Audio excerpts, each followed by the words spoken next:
बिस्मिल्लाहिर्रहमानिर्रहीम। अस्सलाम वालेकुम दोस्तों, उम्मीद है कि आप सब खैरियत से होंगे। इस वीडियो में हम डिस्कस करेंगे कि कोई भी ऐसा पर्सन जिसने कि अपनी स्टेटस रिटर्न फाइल करनी होती है एफबीआर की, जो कि अगेंस्ट सप्लाई ऑफ गुड्स हमने करनी होती है, तो उस रिटर्न की हम जो ना फाइलिंग देखेंगे। इसके अलावा जो ना इस वीडियो के अंदर ना हम ये भी देखेंगे कि जो इस स्टेटस रिटर्न की जो ना ड्यू डेट्स क्या होती है, उसके ऊपर पेनल्टीज़ क्या क्या होती है, और इसके अलावा ना रिटर्न फाइल करने के लिए हमें क्या क्या डाटा रिक्वायर्ड होता है, और रिटर्न फाइल करने के बाद जो अगर हमारा स्टेटस बंद रहा हुआ तो हम उसका स्टेटस का चालान कैसे क्रिएट करेंगे, और उसकी जो पेमेंट को कैसे जो ना उसको इंटीग्रेट करेंगे इस स्टेटस की रिटर्न के साथ। इंट्रो में बता दिया हुआ है कि इस वीडियो के अंदर ना बेसिकली ना हम ड्यू डेट्स और पेनल्टीज को डिस्कस करेंगे। इसके अलावा डाटा की रिक्वायरमेंट डिस्कस करेंगे, और इसके अलावा जो ना हम ना स्टेटस रिटर्न फाइलिंग में जो डाटा अपलोडिंग है उसकी अपलोडिंग कैसे करनी है, और इसके अलावा जो चालान क्रिएट करना है कैसे करना है, और उसकी पेमेंट हमने कैसे इंश्योर करनी है। सबसे पहले हम स्टेटस रिटर्न की जो फाइलिंग है उसकी ड्यू डेट्स को देख लेते हैं। तो इसमें ना बेसिकली ना 3 स्टेजेस होती हैं स्टेटस रिटर्न फाइलिंग की, जो कि रिगार्डिंग ड्यू डेट्स हैं। सबसे पहले जो ना वो जो भी हमारी रेलिवेंट मंथ की स्टेटस रिटर्न होती है, तो उसके जो ना रिटर्न उस मंथ को क्लोज होने के बाद जो ना उस वेरी नेक्स्ट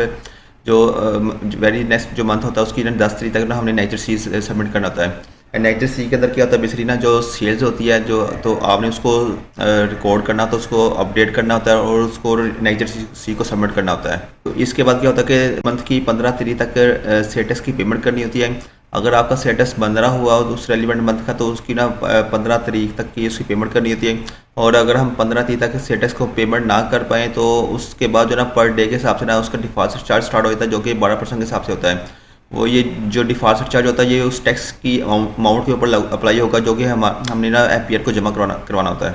इसके बाद तो ना थर्ड जो डेट होती है वो बेसिकली 18 तारीख होती है। तो यानी कि 18 तारीख तक ना हमने रिटर्न को सबमिट करना था, इन एनी केस अनलेस के कोई ना नोटिस ना आया हुआ या कोई ऐसा ना इशू हुआ हो। तो अगर हम 18 तारीख तक रिटर्न सबमिट नहीं कर पाते तो उसके बाद जो ना 19 तारीख से लेकर जो ना उस रेलिवेंट मंथ के एंड तक, यानी कि अगर 28 का महीना तो 28 तक, और 30 या 31 का महीना तो उसके हिसाब से ना पर डे जो ना 200 रुपये फ़ाइन इम्पोज होता रहता है। और अगर हम फिर भी जो ना उस मंथ के एंड तक भी ना रिटर्न सबमिट कर पाए तो उसके बाद जो ना उस रिटर्न का जो ना 10,000 रुपये जो ना पर मंथ जो ना आपको फ़ाइन इम्पोज हो जाता है। और वो ये फ़ाइन तब पे करना होता है जब उसका ना नोटिस आता है एफबीआर की तरफ से, तो उस टाइम जो ना हमें फिर ये फ़ाइन जो ना इन एनी केस पे करना होगा जी। अब हम दूसरे पोर्शन की तरफ आते हैं कि स्टेटस रिटर्न फाइलिंग के लिए हमें क्या क्या डाटा या डॉक्यूमेंट्स रिक्वायर्ड होता है। तो इसके लिए 2 तरह की चीज़ें चाहिए होती है मिनिमम। बाकी जो ना एडिशनल चीज़ें होती हैं, अगर आपका ना रेलिवेंट जो सेक्टर होगा तो उसके मुताबिक जो ना एडिशनल डाटा भी चाहिए होगा। मिनिमम क्या क्या चाहिए होता है कि जो हमने उस मंथ की सेल्स हमने रिकॉर्ड करनी होती है तो वो स्टेटस इन्वॉइस चाहिए होती है। तो इसके अलावा जो ना हमने जो परचेज हमने की होती है उस मंथ में जिस मंथ की हम रिटर्न फाइल करने जा रहे होते हैं, तो उस मंथ की ना हमें परचेज टैक्स की इन्वॉइस चाहिए होती है। तो परचेजेज जो ना आपकी लोकल भी हो सकती है, इंपोर्ट भी हो सकती है। तो ये जो ना डिपेंड करता है कि अगर आप कमर्शियल इंपोर्टर भी है साथ में, तो ये साथ में इंपोर्ट्स की डिटेल भी चाहिए होगी। तो उसके इंपोर्ट के अंदर ना अलग से डाटा अवेलेबल होता है, एडिशनल डाटा चाहिए होता है, तो वो उसकी ना एक अलग से वीडियो अवेलेबल है कि किस तरह जो ना कमर्शियल इंपोर्टर जो ना अपनी स्टेटस रिटर्न फाइल करेगा। तो इस वीडियो के अंदर फिलहाल जो है हम ना जो नॉर्मल हमारी रिटर्न होती है लोकल सेल्स के हिसाब से, लोकल सेल्स परचेज के हिसाब से, तो उसी को हम देखेंगे जी। अब हम थर्ड पोर्शन की तरफ आते हैं कि जो हमारी स्टेटस रिटर्न है उसकी फाइलिंग का प्रोसीजर क्या होगा और उसकी फेसेस क्या क्या होंगे जी। आपने अपना आईआरएस का जो पोर्टल है उसको लॉगिन कर लेना है। तो जो लॉगिन करने के बाद ना इस तरह का यूज़र इंटरफेस आएगा, जो कि पहले से अगर जो बंदा आईआरएस यूज़ कर रहा है तो उसको इस चीज़ का आइडिया है। सेकंड मेन्यू आ रहा है डिक्लेरेशन, तो उस पर हम क्लिक करेंगे तो इसका जो सेकंड कॉलम है उसमें जो ना सेकंड लास्ट में ना सेक्शन 26 सब सेक्शन 1 का जो ना एक रेफरेंस आ रहा है, तो उसमें लिखा हुआ आ रहा है कि status and federal exercise return file voluntarily. इस पर हम क्लिक कर देंगे। तो जैसे भी हम इस पर क्लिक कर देंगे नेक्स्ट पोर्टल यूज़र इंटरफेस आ जाएगा। उसके बाद ना ये जो पीरियड वाला जो एक टैब आ रहा है तो इस पर हम क्लिक करेंगे। इस पर क्लिक करने के बाद ना बेसिकली हमें टैक्स पीरियड मांगेगा। तो जिस टैक्स ईयर की आपने रिटर्न फाइल करे होंगे तो उस टैक्स ईयर को हम पहले टाइप करेंगे। तो लेट्स अभी जो हम अप्रैल 2022 की रिटर्न फाइल कर रहे हैं, तो अप्रैल 2022 बेसिकली ना टैक्स ईयर 2022 के अंदर फाइल करता है। तो हम टैक्स ईयर 2022 को क्लिक करेंगे। तो उसके बाद जो ना इसको एंटर मार देंगे, और इसमें ना जो हमारा जो ना अप्रैल वाला महीना है उसको हम क्लिक कर लेंगे। तो ये ना आपके पास अप्रैल वाला मंथ आ रहा है अप्रैल, तो इस पर हम इसको सिलेक्ट कर लेंगे। जैसे इसको सिलेक्ट कर लेंगे तो हमारे पास जो ना बेसिकली स्टेटस रिटर्न का जो पोर्टल है वो अपीयर हो जाएगा। तो अब जो ना हम अपनी ना स्टेटस रन का जो रैली आगे जो जितना भी प्रोसीजर है उसको हम फाइल करेंगे। इस पे जो ना जो बाय डिफॉल्ट जो ना जो डाटा वाला मेन्यू है वो ओपन होता है। तो डाटा पे जो मेन्यू है तो इस पे ना राइट साइड पे आके कैलकुलेट वाला बटन होगा, इस पे हम डबल क्लिक करेंगे। तो जैसे हम डबल क्लिक करेंगे तो अगर कोई आपका प्रीवियसली कोई इनपुट टैक्स पड़ा हुआ तो वो आपके पास सामने आ जाएगा, जो कि प्रीवियसली जितने भी हमने परचेजिंग की होगी ना तो उसका जो इनपुट टैक्स होगा वो सामने आ जाएगा। तो अब हम ना सबसे पहले नेचर ए को फाइल करते हैं। नेचर ए जब हम ओपन करेंगे तो इसके अंदर ना सब फील्ड्स ओपन हो जाएगी, तो और भी डिफरेंट फील्ड्स आ जाएगी। तो इसके अंदर ना बेसिकली ये लोड इन्वॉइसेस वाला टैब आ रहा है। तो जो लोड इन्वॉइसेस वाला टैब है इस पर हम क्लिक करेंगे तो एक और यूज़र इंटरफेस ओपन हो जाएगा। तो यहाँ पे ना बेसिकली ये जो सर्च का जो टैब आ रहा है तो हम यहाँ पे क्लिक करेंगे। तो जैसे हम यहाँ पे क्लिक करेंगे तो जो अवेलेबल इन्वॉइसेस होगी जो कि हमने अभी तक इनपुट क्लेम करना होगा, जो कि हमने परचेजिंग की होगी यहाँ पे रेलिवेंट वेंडर से, तो वो शो हो जाएगी। तो इसके बाद जो ना ये क्लिक यहाँ पे इसको क्लिक करके ना हम सारी इन्वॉइसेस सेलेक्ट कर लेंगे। जैसे ही सारी इन्वॉइसेस सेलेक्ट कर लेंगे तो इसके ऊपर ना क्लेम का बटन आ रहा है। क्लेम के जो बटन को जैसे हम क्लिक करेंगे तो ये इन्वॉइसेस जो ना बेसिकली हमारे जो ना पोर्टल के ऊपर अपलोड हो जाएगी। तो इसके बाद जो ना बेसिकली ये इन्वॉइसेस हमारी अपलोड हो चुकी हुई है नेचर ए में। तो हम दोबारा पे डाटा वाले जो मेन्यू में आएंगे। तो यहाँ पे आके हम जैसे ही कैलकुलेटर वाला बटन प्रेस करेंगे तो हमारे पास नेचर ए के अंदर जो इन्वॉइसेस होगी वो दोबारा इधर अपीयर हो चुकी होंगी। तो ये जैसे आपके सामने आ रही है तो नेचर ए को जो ना बेसिकली हमारे पास अपलोड हो चुका हुआ है। तो इस तरह जो ना हमने नेचर ए को अपलोड कर लेना हुआ है। अब हम जो ना नेचर सी की तरफ जाएंगे, यानी कि जो हमारी सेल्स है उसको हम रिकॉर्ड करेंगे।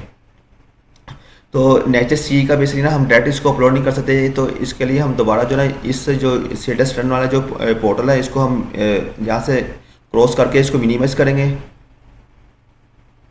इसको मिनिमाइज करके ना हमारा जो मेन मेन्यू है वहाँ पे आ जाएंगे। तो यहाँ पे ना ऊपर जो ना ये इन्वॉइस मैनेजमेंट वाला जो टैब आ रहा है इस पर हम क्लिक करके सेल्स लेजर के अंदर आएंगे।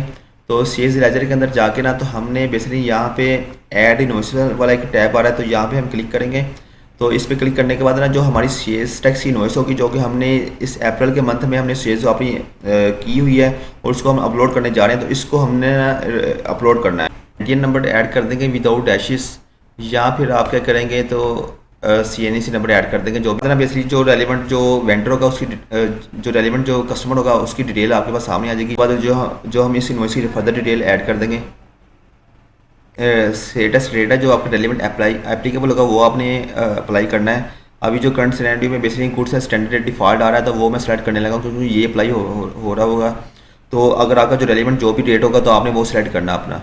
एस कोड है भी आपने चेक करना है कि जो आप आइटम सेल करने जा रहे हैं तो वो उसका जो रेलिवेंट आइटम कोड होगा HS कोड होगा वो आपने वो सेलेक्ट करना है, या फिर जो उसकी जो नियरेस्ट रिजेंबल कर रहा होगा तो आपने वो HS कोड सेलेक्ट करके ना तो उसकी आइटम सेलेक्ट कर लेनी है आपने। जो ना हमने ये एक इन्वॉइस एंटर कर ली हुई है। तो इसको जो ना उसके बाद हम ना यहाँ पे ये सेव आइटम आ रहा है। तो सेव आइटम जैसे हम क्लिक करेंगे तो हमारी जो ना एक इन्वॉइस जो ना बेसिकली ऐड हो चुकी हुई है। हमने ना बेसिकली अगर कोई और भी इन्वॉइस ऐड करनी हुई तो आप इसी तरह जो ना इसको इन्वॉइसेस को ऐड करते जाएंगे। इस यूज़र इंटरफेस को हम क्लोज कर देंगे और उसके बाद जो ना बेसिकली ना हम ना यहाँ पे आ जाएंगे जो उसका जो प्रीवियस यूज़र इंटरफेस होगा। तो यहाँ पे ना बेसिकली हमने सारी इन्वॉइसेस सेलेक्ट करके ना तो सेलेक्ट ऑल करके यहाँ पे इसको वैलिडेट कर देना है। जैसे इसको हम वैलिडेट करेंगे तो ये जो ना बेसिकली इन्वॉइसेस जो ना अब हमारी जो ना लिंक हो चुकी हुई है नेचर सी के साथ।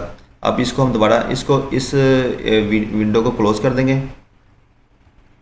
इस विंडो को क्लोज करने के बाद ना बेसिकली जो हम दोबारा फिर जो ड्राफ्ट के अंदर हमने अपनी स्टेटस की रिटर्न ओपन की हुई है पहले से, इसको हम सेलेक्ट करेंगे। सेलेक्ट करने के बाद ये एडिट वाली ऑप्शन में आएंगे तो इसको ओपन कर लेंगे जो कि हमारी स्टेटस की रिटर्न है। तो यहाँ पे हम नेचर सी में आएंगे। नेचर सी में आके ना बेसिकली यहाँ पे ना हमने क्या करना है कि लोड CSV या डेबिट नोड यहाँ पे हमने क्लिक करना है।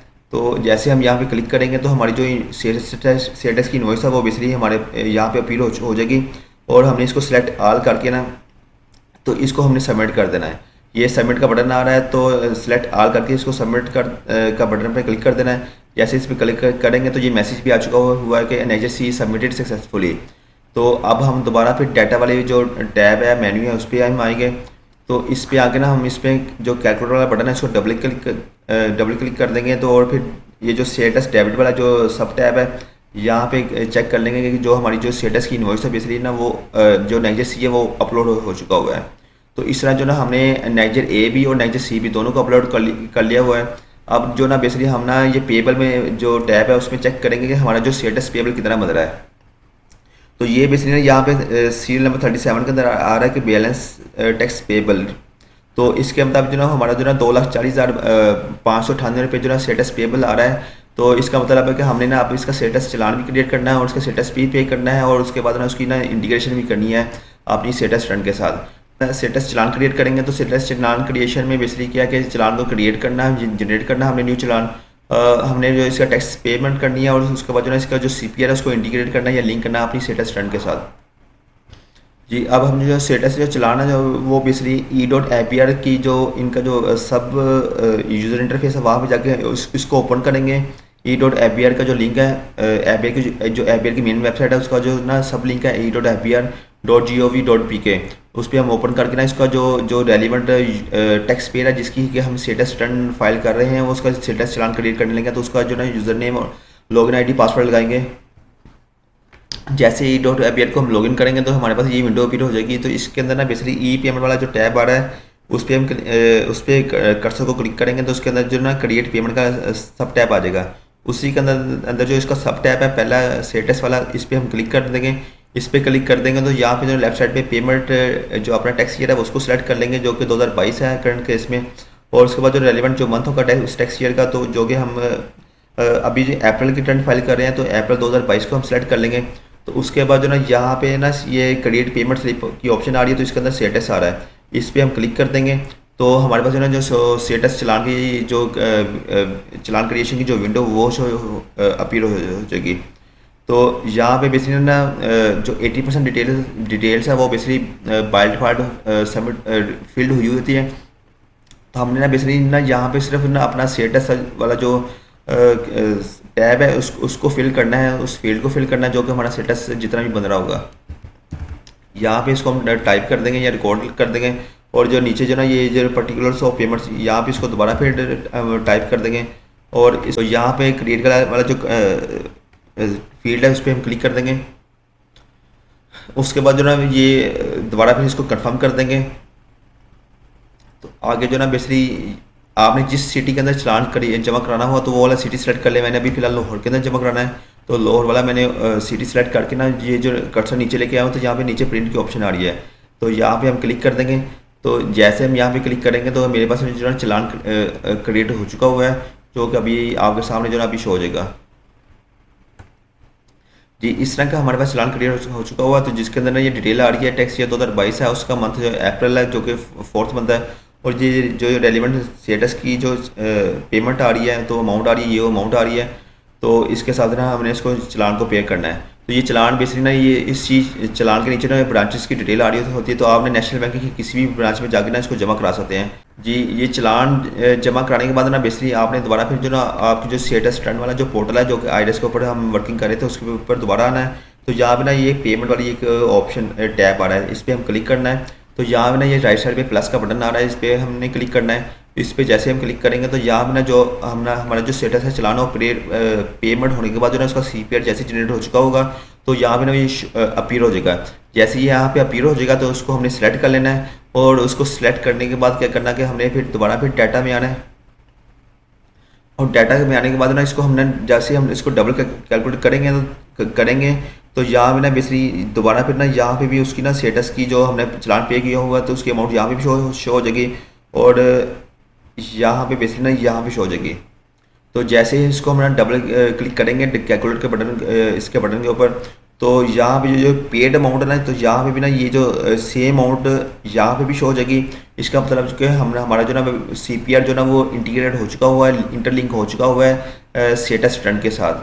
तो उसके बाद क्या करना है कि आपने ये वेरिफिकेशन वाला टैब आ रहा है तो यहाँ पे आपने पिन कोड लगा देनी है जो कि आपका जो ना IRS वाला जो पिन कोड होगा तो आपने वो अप्लाई करने के बाद उसको सबमिट वाले जो बटन है उस पर क्लिक कर देंगे। जैसे इस पर क्लिक करेंगे तो आपकी ना बेसिकली स्टेटस रिटर्न सबमिट हो जाएगी इस तरह।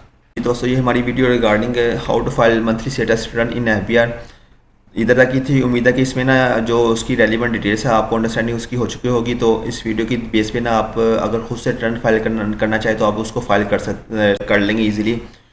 तो इसके अलावा इसी चैनल के ऊपर जो ना बेसिकली इनकम टैक्स रिटर्न के से रिलेटेड और इनकम टैक्स और स्टेटस के जितने भी मैटर्स हैं उसके ऊपर भी, और SCP से रिलेटेड वीडियोस, अकाउंट फाइनेंस और क्यूब के ऊपर रिलेटेड वीडियोस अवेलेबल है। तो आप उन वीडियो को देख के भी ना अपने जो बिजनेस रिलेटेड मैटर्स हैं उनको रिजॉल्व कर सकते हैं।